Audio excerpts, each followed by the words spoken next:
رزق تنگ ہونے لگے صدقہ دے کے رب سے کاروبار کر لو، صدقے سے تمہارے رزق میں اضافہ ہوگا۔ یہ رب کا وعدہ ہے اور اللہ کے وعدے جھوٹے نہیں ہو سکتے۔ رزق کی برکت کا ایک اور بہت بڑا ذریعہ النکاح ہے۔ فرمایا اگر تم نکاح کرو گے، تم فقیر ہو وہ تمہیں غنی کر دے گا۔ لوگ کہتے ہیں بچہ پیروں پہ کھڑا ہو لے تو پھر نکاح کریں گے، اللہ کہتا ہے تم نکاح کرو ہم پیروں پہ کھڑا کر دیں گے۔ ہمارا فلسفہ اپنا ہے، اس کا حکم اپنا ہے۔ وہ کہتا ہے ابھی تو یہ اپنے لیے نہیں کماتا تو جو آئے گی اس کو کہاں سے کھلائے گا؟ میاں جس نے آنا ہے اس نے اپنا رزق لے کے آنا ہے۔ تو بچوں کی شادیاں کرو اگر وہ جوان ہو گئے، رزق نصیب۔ اپنے اہل خانہ کو نماز کے حکم دینے سے رزق بڑھتا ہے، کیونکہ جو صبح کا وقت ہوتا ہے یہ رزق کے بٹنے کا وقت ہوتا ہے، اور جس گھر میں صبح کے وقت لوگ سوئے ہوئے ہوتے ہیں وہاں بے برکتیاں ہوتی ہیں۔ تو طلوع فجر سے لے کر کے طلوع آفتاب تک اپنی اولاد کو، بیوی کو، بچوں کو نہ سونے دیں۔ اس وقت رزق بٹنے کے لمحے ہوتے ہیں۔ کثیر دعائیں مانگیں، تلاوت کلام مجید پڑھیں، اور نماز فجر مرد حضرات مسجدوں میں جا کے باجماعت ادا کریں، اور گھروں میں جو ہے وہ بیٹیاں بہنیں مصلے بچھا لیں، تو اللہ کی رحمتوں کا نزول ہوگا۔ اب ایک حدیث میں رزق کے اضافے کا ایک اور نسخہ ارشاد کیا گیا۔ میرے حضور نے فرمایا جو شخص یہ چاہتا ہے کہ اس کے رزق میں برکتیں ہو اور اس کی عمر میں اضافہ ہو تو وہ اپنے رشتہ داروں کے ساتھ سلوک اچھا کرے۔ رشتہ داروں کے ساتھ اگر اچھا سلوک کرو گے تو پھر تمہارے رزق میں برکت ہو۔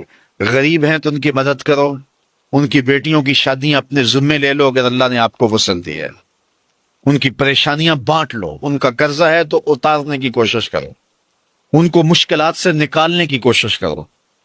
تم ان کو مشکلات سے نکالو گے، اللہ تمہیں مشکلوں سے نکالے گا۔ تمہارے رزق میں بھی برکتیں ہوگی اور تمہارے مال میں بھی برکتیں۔ فرمایا بہتر صدقہ وہ ہے جو ناراض غریب رشتہ دار کو دیا جائے۔ اگر وہ پھنس گیا ہے، مجبور ہے، ناراض ہے، تو اس کو اگر دیں گے تمہارا نفس اس میں شامل نہیں ہوگا، تو یہ افضل صدقہ ہے جو ہر صورت میں قبول ہی قبول ہے۔ رزق کے اضافے کا ایک اور سبب الاحسان الی الضعفاء، جو کمزور لوگ ہیں ان کے ساتھ اس نے سلوک کرنا۔ الانفاق علی طلبۃ العلم، طالب علموں پہ خرچ کرنا، یہ بھی رزق میں اضافے کا سبب اور ذریعہ ہے۔ وہ حضرت بابا فرید نے کہا نا چھٹا رکن دین کا روٹی ہے۔ گھر میں کچھ نہ ہو تو پھر نہ نماز اور نہ ہی دیگر امور کی لذت آتی ہے، تو یہ رزق فراواں اور وسیع اور مبارک نصیب کر دے اللہ۔ تو اس کے لیے ایک اور وظیفہ میں دیتا ہوں، اور وہ یہ کہ مغرب کے بعد 21 مرتبہ سورۃ الکوثر پڑھ لیں، کثرت ہو جائے گی انشاءاللہ۔ اول خدوشی پڑھ لیں، 5-7 منٹ لگتے ہوں گے، تو سورہ کوثر 21 مرتبہ روزانہ مغرب کی نماز کے بعد پڑھیں۔ اور اگر بہت زیادہ مسائل ہیں تو ہر نماز کے بعد پڑھ لیں، تو انشاءاللہ آپ دیکھیں گے کہ گھر میں برکتیں اترتی محسوس ہوں گی، انوار کا نزول ہوتے محسوس کریں گے۔ تو یہ وہ رزق کے اسباب ہیں، اگر ہم اختیار کر لیں تو ہم اللہ کی خاص رحمتوں کے حقدار ہوں گے۔ اگر فن سے، علم سے آتا ہو رزق، تو میاں صاحب فرماتے ہیں بے وقوفاں دے نوکر ویکھے دانش مند سے آنے۔ بے وقوفاں دے نوکر ویکھے دانش مند سیانے۔ انگوٹھا چھاپ شخص ہوتا ہے اور MBA جو ہے تعلیم کے حامل، اس کے منشی بیٹھے ہوئے ہوتے، تو پھر اگر علم سے کمال آتا ہوتا تو جو ہے وہ فن سے دولت ملتی ہوتی، تو پھر اس انگوٹھا چھاپ کو کیسے ملتی؟ اور یہ جو اتنا تعلیم یافتہ ہے، ماہر معاشیات ہے، یہ تو تنخواہ پہ کام کر رہا ہے، اور وہ جو ہے وہ دولت کا اسے حساب ہی نہیں ہے کہ کتنی ہے۔ تو اس لیے اللہ فرماتا ہے کہ یہ مت سمجھو کہ یہ تمہارے فن کا کمال ہے، یہ تمہاری جو ہے وہ محنت کا نتیجہ ہے۔ اللہ فرماتا ہے اولم یعلموا، کیا انہیں نہیں پتا؟ ان اللہ یبسط الرزق لمن یشاء، جس کو چاہتا ہے اس کے لیے رزق کے دروازے کھول دیتا ہے، وَيَقْدِرْ، اور جس کے لیے چاہتا ہے اس کے لیے رزق کو تنگ کر دیتا ہے۔ کئی لوگ کتنی محنت کرتے ہیں، نتیجہ زیرو، اور کچھ لوگ کچھ بھی نہیں کرتے، وہ مٹی کو ہاتھ لگائیں اور سونا ہو جائے، اور کئی سونے کو ہاتھ لگائیں تو مٹی ہو جائے۔ تو پھر کوئی طاقت کار فرما ہے نا، جو مٹی کو سونا بنا دیتی ہے اور سونے کو مٹی بنا دیتی ہے، اللہ فرماتا ہے اس کو پہچانو، وہ کون ہے؟ وہ تمہارا رب ہے۔ مومن کا توکل اور مومن کا بھروسہ اللہ کی ذات پہ ہونا چاہیے۔ جب ہم اللہ کی ذات پہ اپنا مکمل بھروسہ، جسے توکل کہتے ہیں، قائم کر لیں گے، تو میرے اور آپ کے آقا و مولا نے ارشاد فرمایا کہ اگر تم اللہ پر توکل کا جو حق ہے وہ ادا کر دو تو وہ تمہیں ایسے رزق عطا کرے جیسے پرندوں کو عطا کرتا ہے۔ جب گھر سے نکلتے ہیں تو اس وقت وہ خالی پیٹ ہوتے ہیں، اور جب واپس آتے ہیں تو کبھی بھی کوئی جانور بھوکا واپس نہیں آیا، اور سب سے اچھا کھاتے بھی یہ۔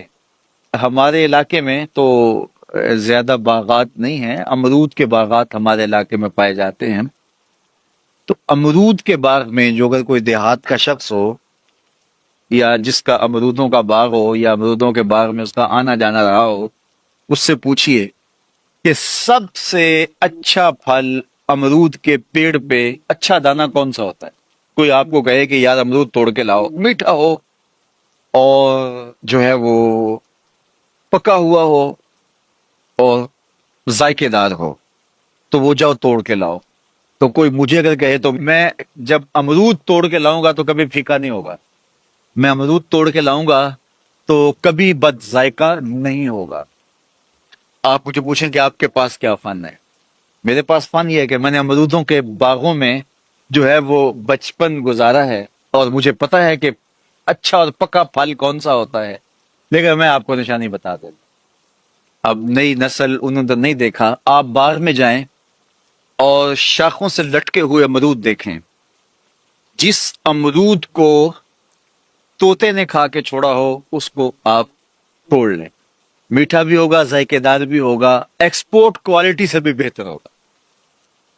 سب سے اچھا پورے پودے سے جو سب سے اچھا ہوگا وہ اس کو چونچ مارتا ہے، اور پھر سارا کھاتا بھی نہیں ہے، تھوڑا سا لیا، نخرے والا آگے بڑھ گیا۔ اللہ اکبر! تو جو ایکسپورٹ کوالٹی ہوتی ہے اس سے بھی بہتر وہ کھاتا ہے۔ تو یہ اللہ پر توکل کرنے والے ہیں۔ ہمیں تو پتا ہوتا ہے نا ہم نے دکان پہ جانا ہے، ہمیں پتا ہوتا ہے ہم نے فیکٹری کام پہ جانا ہے، ہم نے پتا ہوتا ہے ہم وہ دہاڑی فلاں جگہ کرنے جانا ہے۔ انہوں نے کہیں ان کا کوئی ایسا ٹھیا نہیں ہوتا کہ وہاں جانا ہے۔ بن توکل پنچھی اڑ دے، بن توکل پنچھی اڑ دے، خرچ نہ پلے زیرا ہوں، خرچ نہ پلے، کوئی راس المال بھی نہیں ہوتا کہ یہ لگائیں گے پھر اس پہ اتنے پیسے آئیں گے، اصل ہمارے ہوں گے، اتنا نفع ہوگا، ایسا نہیں ہے۔ گھر سے نکلتے ہیں تو خالی پیٹ ہوتے ہیں، اور جب واپس آتے ہیں تو پیٹ بھرے ہوئے ہوتے ہیں۔ میرے اور آپ کے آقا و مولا نے کہا، مجھے پورا یقین ہے اس پہ، اور آپ کو بھی پورا یقین ہونا چاہیے، انشاءاللہ ہوگا، کہ میرے حضور نے فرمایا کہ اللہ پر جو توکل ہے وہ حق ادا کرو، پھر وہ تمہیں ایسے رزق دے گا جیسے پرندوں کو دیتا ہے، تمہیں پرندوں کو دیتا ہے، ایکسپورٹ کوالٹی۔ من کان للہ کان اللہ لہ، فرمایا تم اس کے ہو جاؤ وہ تمہارا ہو جائے گا۔ اللہ نے تمہیں پیسے دیے ہیں، نئی گاڑی تم نے خریدی ہے، چھوٹے بچے کا جوتا کیوں باندھ دیا آگے؟ تو جوتا باندھنے سے اگر یہ ایکسیڈنٹ سے، حادثے سے گاڑی بچ سکتی ہوتی ہے تو پھر پاکستان کے جتنے پی آئی اے کے جہاز ہیں سب پر باندھ دینا چاہیے، سب پہ جوتے لٹکے ہوئے ہوں۔ عجیب تم نے فلسفہ تراشا، کسی نے جو ہے وہ کالی رنگ کی پٹی باندھ دی نیچے، اس سے اس کو نظر نہیں لگے گی۔ گھوڑے کے پاؤں کے نیچے جو کھری لگی ہوئی ہوتی ہے، کچھ لوگوں نے اپنے گھروں میں وہ باندھی ہوئی ہوتی ہے کہ اس سے ہمارے گھر کے اندر کوئی مصیبت نہیں آئے گی، کوئی تکلیف نہیں آئے گی۔ کسی نے ہنڈیا اپنے گھر کے اوپر الٹی رکھی ہوئی ہوتی ہے، یہ ہنڈیا بچا لے گی، اور میاں ہنڈیا کیا بچائے گی؟ پھر اللہ کے قہر سے کچھ نہیں بچا سکتا۔ جب تمہارے اوپر کوئی مصیبت نازل ہونی ہے تو کچھ نہیں بچا سکتا۔ اگر بچنا چاہتے ہو تو پھر اللہ سے استغفار کرو، اللہ تعالیٰ کی تسبیح کرو، اللہ کی تحلیل کرو، میرے حضور پہ درود پڑھو، پھر دیکھنا کہ مصیبتیں ٹلتی ہیں یا نہیں ٹلتی۔ تو یہ خام خواہ کے رکیے، اور یہ عامل لوگ جو ہیں ان کا تو کام ہی یہی ہے، ان کا کام چلتا ہے لوگ ذوف الاعتقادی میں مبتلا رہیں، اور یہ کہہ دیتے ہیں کہ آپ کے خاندان میں ایک منحوس عورت ہے، یہ اس کا کیا ہوا ہے، تو کوئی نہ کوئی منحوس تو پہلے ہی انہوں نے طے کر رکھی ہوتی ہے، فوراً ذہن وہاں جا کلک ہو جاتا ہے۔ اس کا نون سے نام شروع ہوتا ہے، اس کا کاف سے نام شروع ہوتا ہے، اس کا جیم سے نام شروع ہوتا ہے، تو پورے خاندان میں کسی کا نام کاف، نون یا جیم سے تو شروع ہوتا ہی ہوگا، یا دوستوں میں، تو فوراً ذہن جو ہے ادھر منتقل ہو گیا. اب یہ بابا جی نے بتا دیا ہے، ہاں ہاں ہاں اس نے یہ بات کی تھی، کچھ باتیں یاد آنے لگیں، اس کاف سے شروع ہونے والے نام کے ساتھ نفرت پیدا ہو گئی. اس بابے نے نفرت کا کاروبار کیا ہے.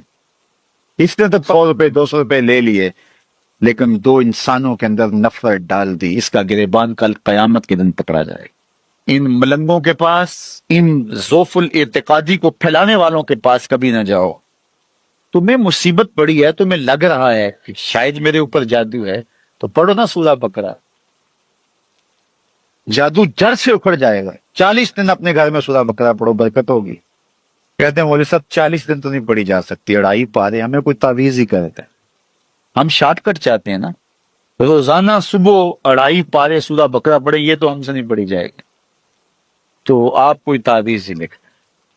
کاروبار میں برکت نہیں، میں کہتا ہوں پڑھو نا سورہ واقعہ، 3 رکوع ہیں، برکت ہو گیا. ہم کہتے ہیں ہمیں تعویذ ملنا چاہیے، بس وہ ہم گلے میں رکھ لیں، بٹوے میں رکھ لیں، پرس میں رکھ لیں، اور ہمارا کام ہو جائے، ہمیں کچھ بھی نہ پڑھنا پڑے، ہمیں وضو تک نہ کرنا پڑے، نماز نہ پڑھنی پڑے، اور برکت ہو جائے. ایسے برکت تو نہیں آتی.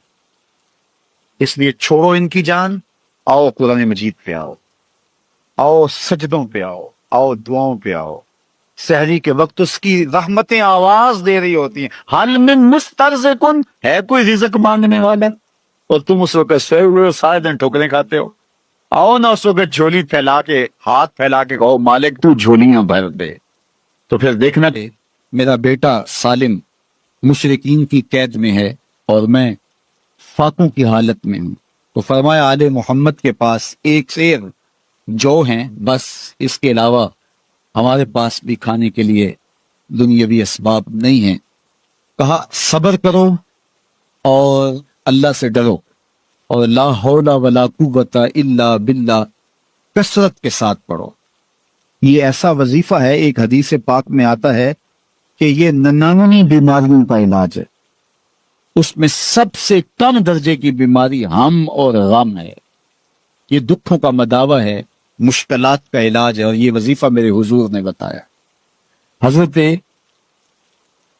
ابو ذر غفاری رضی اللہ تعالیٰ عنہ کو حضور نے 5 چیزیں بتائی تھی. ان میں سے 5ویں چیز یہ تھی کہ ابو ذر کثرت کے ساتھ لا حول ولا قوت الا باللہ پڑھا کرو. فرمایا عرش الہی کے نیچے ایک خاص خزانہ ہے، یہ وظیفہ وہاں سے آیا ہے. یہ زندگی میں معمول بنا لو، جب پھنس جاؤ، مشکلات میں آ جاؤ، تو لا حول ولا قوت الا باللہ پڑھو، اللہ راستے کھولے گا. تو حضور نے 3 چیزیں فرمائی، اللہ سے ڈرو، صبر کرو، اور کثرت کے ساتھ لا حول ولا قوت الا باللہ پڑھو. وہ فرماتے ہیں کہ میں یہ عمل شروع کیا، ابھی گھر میں بیٹھا ہی تھا کہ دروازے پہ دستک ہوئی، تو میں اٹھا کہ دروازہ کھولوں دیکھوں کہ کون ہے. تو دروازہ کھولا، دیکھا میرا بیٹا کھڑا ہے اور اس کے پیچھے 100 اونٹ کھڑے ہیں. تو میں نے کہا کہ تم اور یہ اونٹ؟ کہا مجھے موقع لگ گیا، میں ان کی قید سے بھاگ آیا. وَيَرْزُقْهُ مِنْ حَيْثُ لَا يَحْتَسِبُ، وہ تمہیں وہاں سے رزق دے گا جہاں سے تمہیں گمان بھی نہیں. اس کے ہو کے تو دیکھو. اللہ اکبر. اللہ کے ہو جاؤ تو پھر وہ تمہاری ضرورتوں کا کفیل ہو جائے. فرمایا حضرت عبداللہ ابن مسعود رضی اللہ تعالیٰ عنہ نے کہ کسی شخص کو فقر و فاقہ آ جائے تو وہ لوگوں کو بتائے کہ میں آج کل بڑے مشکل حالات میں ہوں، ہر وقت لوگوں کو بتاتا رہے، تو اس کی مشکل بڑھے گی، اس کی مشکلیں آسان نہیں ہوں گی اس طرح. اور اگر وہ اپنی اس مشکل کو کسی سے شیئر نہ کرے بلکہ مصلی بچھا کے اپنے رب سے کہے کہ مالک فقر و فاقہ آ گیا ہے اور اس کا علاج تیرے پاس ہے، اس مرض کا مداوع تیرے پاس ہے. تو حضرت عبداللہ ابن مسعود فرماتے ہیں کہ رسول کریم نے فرمایا جلد یا بدیر اللہ اس کو مالا مال فرما دے. یہ بھی کبھی کر کے دیکھو، مشکل آ جائے، فاقہ آ جائے. اور قرآن مجید کا دل سورہ یاسین ہے. جس نے 1 مرتبہ سورہ یاسین کی تلاوت کی، اللہ 10 مرتبہ قرآن پڑھنے کا ثواب عطا کرے. اور کتنا بڑا اجر ہے. آپ 1 سال میں بھی شاید 10 قرآن مجید نہ ختم کر سکے، اور سورہ یاسین پڑھیں تو 10 مرتبہ قرآن مجید پڑھنے کا ثواب نصیب ہوگا. تو اپنی صبح کا آغاز سورہ یاسین سے کیا کریں. نماز فجر کے بعد اشراق تک سورہ یاسین پڑھ لیا کریں. سورہ یاسین اگر آپ پڑھ کے اپنے دن کا آغاز کرتے ہیں آپ کا سارا دن خیر سے گزرے گا. اس دن اگر کاروبار کریں گے تو برکت ہوگی. اس دن بہت ساری بیماریوں سے، آفات و بلیات ارضیہ اور سماویہ سے بچے رہیں گے، لوگوں کے شر سے، حادثات سے محفوظ رہیں گے. میرے حضور نے ارشاد فرمایا قرآن مجید میں ایک سورت ہے جس کی 30 آیات ہیں، اگر کوئی شخص اس کی تلاوت کرتا ہے تو وہ سورت پڑھنے والے کی شفاعت کرتی ہے، اور اتنی بار شفاعت کرتی ہے کہ اس کو بخشوا کے چھوڑتی ہے. وہ سورت کون سی ہے؟ وہی یا تبارک الذی بیدہ الملک. یہ سورت الملک ہے. 30 آیتیں ہیں. جو شخص اس کی تلاوت کرے یہ اتنی بار سفارش اللہ کی بارگاہ میں کرتی ہے کہ اپنے پڑھنے والے کو بخشوا کے چھوڑتی. اپنے دن کا آغاز سورہ یاسین سے کریں اور اپنی شب کا آغاز سورہ ملک سے کریں. سونے سے پہلے سورہ ملک کی تلاوت ضرور کر لیں. انشاءاللہ اس سے رات برکت سے گزرے گی. جس نے ایک دن میں 100 مرتبہ سبحان اللہ و بحمدہ پڑھا. کتنی مرتبہ؟ 100 مرتبہ. کیا پڑھا؟ سبحان اللہ و بحمدہ. فرمایا کہ اس کے گناہ سمندر کی جھاگ کے برابر بھی ہوں تو اللہ معاف فرما دے گا. تو یہ اپنے وظائف میں شامل کر لیجئے سبحان اللہ و بحمدہ. اور حدیث بخاری ہے کہ 2 کلمے ایسے ہیں جو اللہ کو محبوب ہیں اور زبان پر مشکل نہیں، زبان پر بڑے آسان ہیں، اور جب میزان پہ رکھے جائیں گے تو پلڑے کو جھکا دیں گے، بڑے بھاری ہیں میزان پہ. وہ 2 کلمے یہی ہیں سبحان اللہ و بحمدہ سبحان اللہ العظیم. تو اگر اس کو 100 مرتبہ روزانہ پڑھے تو سمندر کی جھاگ کے برابر بھی گناہ ہو تو اللہ معاف فرما دیتا. ما یفعل اللہ بعذابکم، وہ تمہیں عذاب دے کے کیا کرے گا؟ ذرا لہجہ دیکھیے، ذرا انداز. ما یفعل اللہ بعذابکم، وہ تمہیں عذاب دے کے کیا کرے گا؟ تم اس کی مخلوق ہو، اپنے دستے قدرت سے اس نے تمہیں بنایا ہے، تو وہ تمہیں عذاب دے کے کیا کرے گا؟ اس کی ضرورت نہیں ہے کہ تمہیں عذاب دے، نہ اس کی چاہت ہے کہ تمہیں عذاب دے. کوئی خود چھلانگے لگائے تو اس کی مرضی. فرمایا کہ ما یفعل اللہ بعذابکم، وہ تمہیں عذاب دے کے کیا کرے گا؟ ان شکرتم وآمنتم، اگر تم شکر ادا کرو اور ایمان لاؤ تو وہ تو قدردان ہے جو کوئی اس کا شکر کرتا ہے اور جو اس پر ایمان لاتا ہے. تو اللہ اس کے لیے عذاب نہیں رکھا، اس کے لیے رحمتیں رکھی ہوئی ہے. تمہیں دستے قدرت سے بنایا ہے اور وہ تمہیں خوش دیکھنا چاہتا ہے، تمہیں خوشحال دیکھنا چاہتا ہے، تمہیں سرشار دیکھنا چاہتا ہے، تمہیں نہال دیکھنا چاہتا ہے، تمہاری زندگی کو خوشگوار دیکھنا چاہتا ہے. تم نے اپنے آپ کو خود اپنے اعمال کی وجہ سے مصیبتوں میں ڈالا ہے، تو کہا شکر کرنے کی عادت ڈال لو. دیکھنا پھر اللہ تعالیٰ جل شانہ کی رحمتیں تمہارے اوپر کس طرح اترتی ہیں، اس کی نوازشیں تمہارے اوپر کیسے برستی ہیں. توکل اگر ہم سیکھ جائیں تو توکل ایک ایسی دولت ہے کہ جو خوشحال زندگی کی ضمانت بنتی. جب ہم اللہ پر توکل نہیں کرتے اور ہم سمجھتے ہیں یہ سب کچھ ہماری محنت کا نتیجہ ہی ہوگا، اور نتیجہ جب نہیں آتا تو پھر ہم بے چین مضطرب ہو جاتے ہیں. اور جب ہم اس پہ توکل کر لیں تو پھر ہمارا صرف اتنا ہی کام ہے کہ میاں ہم یہ کام کر رہے ہیں، بس یہ حکم، ہم بیج بو رہے ہیں، بس یہ حکم ہے اور بو رہے ہیں. باقی اس پہ بھروسہ ہے، یہ کام اس کا ہے کہ اس نے اس کو اگانا ہے، اس کے اوپر پھل لگانے ہیں. تو جب اس پہ توکل ہو جائے تو بندہ سوکھا رہتا ہے، ورنہ بندہ مشکل میں مبتلا ہو جاتا ہے. بسا اوقات ایسا ہوتا ہے کہ بندہ ایک منصوبہ تیار کرتا ہے، اس کا عملی نتیجہ اس کو سامنے نظر آ رہا ہوتا ہے لیکن نتیجہ بالکل الٹ جاتا ہے. سید علی المرتضیٰ فرماتے ہیں میں نے اپنے ارادوں کی شکست سے ہی اپنے رب کو پہچانا ہے کہ میں ایک منصوبہ تراشتا ہوں کہ یہ اور یوں ہوگا اور وہ ہونا چاہیے، لیکن نتیجہ وہ نہیں آتا تو کوئی طاقت ہے اس کا جو نتیجہ بدل دیتی ہے. تو بندہ اس طاقت پہ یقین کرتے، اس پہ توکل کر کے جو ہے وہ اس پہ بھروسہ کر لے تو زندگی سوکھی ہو جاتی ہے. مغرب میں جو اللہ پر یقین نہیں رکھتے وہ خودکشی کر لیتے ہیں کہ یہ کیوں ہو گیا، ایسا نہیں ہونا چاہیے تھا. لیکن ہم خودکشی اس لیے نہیں کرتے، ہم کہتے ہیں میرا رب جس طرح چاہے اس طرح ہی ہوتا ہے، جو اس نے طے کیا ہوا ہے وہ کر کے رہتا ہے.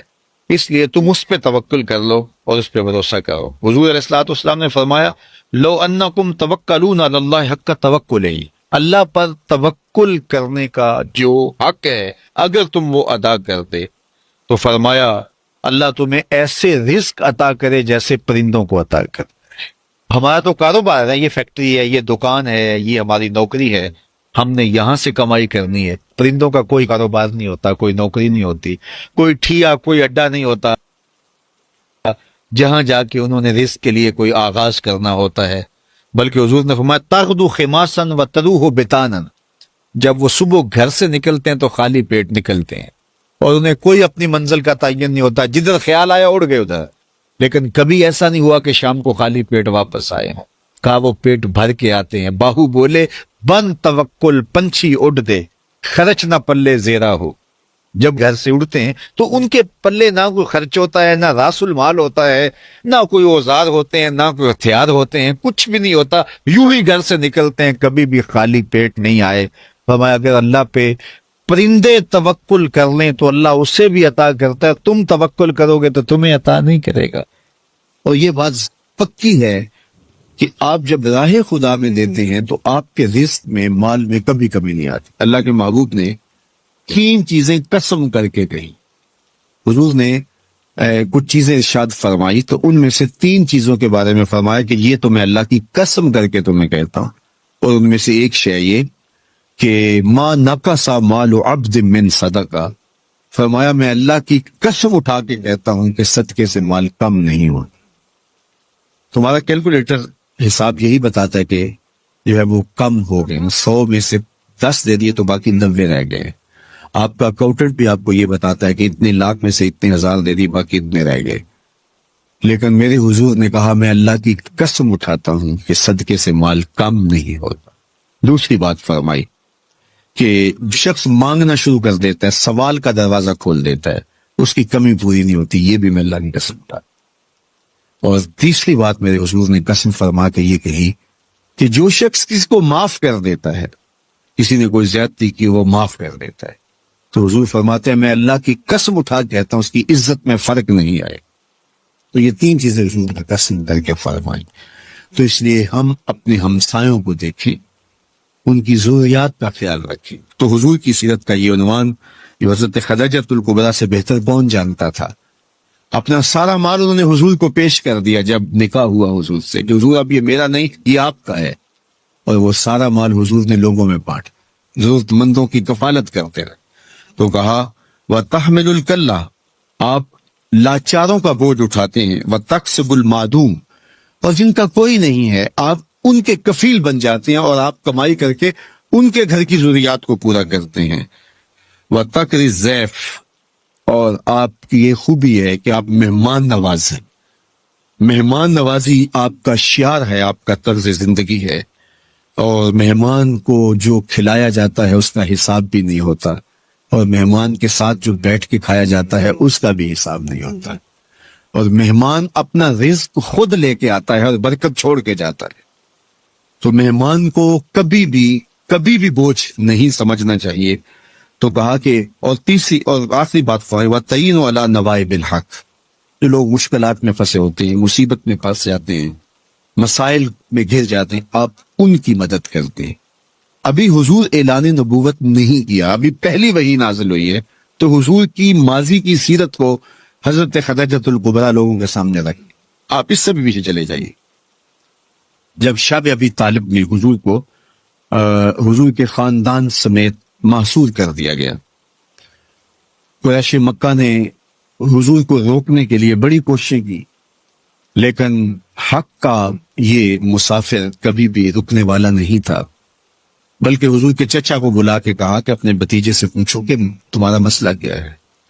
دولت مال چاہیے تو ہمسائے لوگ مل کے اتنی دولت ان کو دے دیتے ہیں کہ کوئی کمی نہیں رہے گی. اور اگر کسی خاتون سے نکاح کرنے کی آرزو دل کے کسی گوشے میں ہو تو وہ بھی بتائیے. کسی سردار کی بیٹی سے نکاح کرنا چاہیں تو ہم اس کے لیے بھی حاضر ہیں, لیکن یہ بتوں کی مخالفت چھوڑ دی جائے.